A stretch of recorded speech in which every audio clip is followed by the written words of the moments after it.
ഒരിക്കൽ ഒരു ഇംഗ്ലീഷ് ഗ്രാമത്തിൽ അജ്ഞാത ഭാഷ സംസാരിക്കുന്ന പച്ചനിറമുള്ള 2 കുട്ടികൾ കടന്നുവന്നു. ആ കുട്ടികൾ ഭൂമിയിൽ നിന്നല്ലെന്നായിരുന്നു അവരുടെ വാദം. 12-ാം നൂറ്റാണ്ടിൽ ഇംഗ്ലണ്ടിലെ സഫോൾക്ക് ജില്ലയിലെ വൂൾപിർ എന്ന ഗ്രാമത്തിൽ കിണറുകളുടെയും കിണറ്റിൻ കുഴികളുടെയും അടുത്തായി 2 കുട്ടികൾ, ഒരു ആൺകുട്ടിയും ഒരു പെൺകുട്ടിയും അപ്രതീക്ഷിതമായി കണ്ടുപിടിക്കപ്പെട്ടു. വീട്ടുകാർ ഞെട്ടിച്ചു. കുട്ടികൾക്ക് പച്ച നിറമാണ്. വസ്ത്രങ്ങൾ അടങ്ങിയിരുന്ന രൂപവും തികച്ചും വ്യത്യസ്തമായിരുന്നു. അവർ സംസാരിച്ച ഭാഷ ആരും മനസ്സിലാക്കിയില്ല. ഭക്ഷണമായി അവർ കഴിച്ചതെന്താണെന്ന് നോക്കിയാൽ പച്ചപ്പയർ മാത്രമാണ് അവർക്ക് ഇഷ്ടമായിരുന്നത്. പിന്നീട് പെൺകുട്ടി മാത്രം ജീവിച്ചിരിക്കെ അവൾ പറഞ്ഞു, നാം വന്നത് സെന്റ് മാർട്ടിന്റെ ഭൂമിയിലാണ്. അവിടെ സൂര്യപ്രകാശമില്ല. ചിലർ ഇത് പുരാണമെന്നോ കുഴപ്പമായ കെട്ടുകഥയെന്നോ പറയുന്നു. എന്നാൽ ചിലർ ഉറച്ചു വിശ്വസിക്കുന്നു അവർ വേറൊരു ലോകത്തിൽ നിന്നാണ് വന്നത്.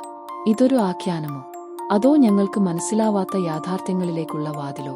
നിങ്ങളുടെ അഭിപ്രായം കമന്റിൽ പറയൂ.